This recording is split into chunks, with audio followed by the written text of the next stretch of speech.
Hello friends, তোমরা সবাই কেমন আছো? আবার আজকে তোমাদের একটা নতুন রিক্রুটমেন্ট নিয়ে চলে এসেছি।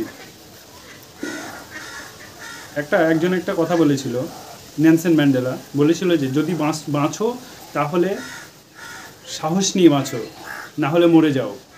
ঠিক আছে, তার জন্য তোমাকে একদম নির্ভয়ে একদম সব কিছু ছেড়ে দিয়ে লেগে পড়তে হবে, কারণ বেশি পড়লে কেউ মরে না, রাত জাগলে কেউ মরে না। ডোন্ট ওয়ারি, 1-2 বছর খাটলেই সব হয়ে যাবে। ওকে, দেখো ঝাড়খণ্ড রিক্রুটমেন্ট চলছে, আগে থেকে ফর্ম ফিল আপ শুরু হয়ে গেছে, আমার বলতে একটু লেট হয়ে গেছে, 23 তারিখ পর্যন্ত ডেট আছে। ওকে, দেখো ঝাড়খণ্ড পুলিশ 22 তারিখ থেকে ফর্ম ফিল আপ, জানুয়ারি মাসে 22 তারিখ থেকে ফর্ম ফিল আপ শুরু হয়ে গেছে, আর লাস্ট ডেট হচ্ছে 23শে ফেব্রুয়ারি। আর মাত্র হাতে কিছুদিন সময় আছে, তোমরা ফর্মটা ফিল আপ করে নাও। এজ হচ্ছে 18 থেকে 25, 18 থেকে 25, 18 থেকে শুরু, 25 থেকে শেষ।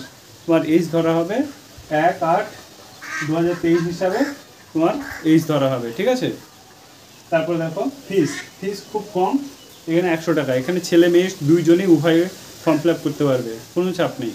আর এখানে এক্সাম খুবই নর্মাল হবে, ঠিক আছে? তারপরে মেল হচ্ছে তোমার 10 কিমি 60 মিনিটে শেষ করতে হবে। আর ফিমেল এটা হচ্ছে 5 কিলোমিটার 30 মিনিটে, ঠিক আছে? ছেলেদের 10 কিমি 1 ঘন্টায়, আর মেয়েদের কত 5 কিমি মাত্র 30 মিনিটে। তাহলে দেখো মেলদের হাইট হচ্ছে 160, আর ছেলেদের হাইট হচ্ছে 160 মিটার, আর ফিমেলদের হচ্ছে 148। এখানে যাদের হাইট নিয়ে কোনো সমস্যা নেই, সবাই করতে পারবে। ওকে, তো চলো, নতুন রিক্রুটমেন্ট, নতুন আপডেট পেতে আমার চ্যানেলটিকে এক্ষুনি সাবস্ক্রাইব করো, না হলে কিছু বুঝতে পারবে না। Thank you.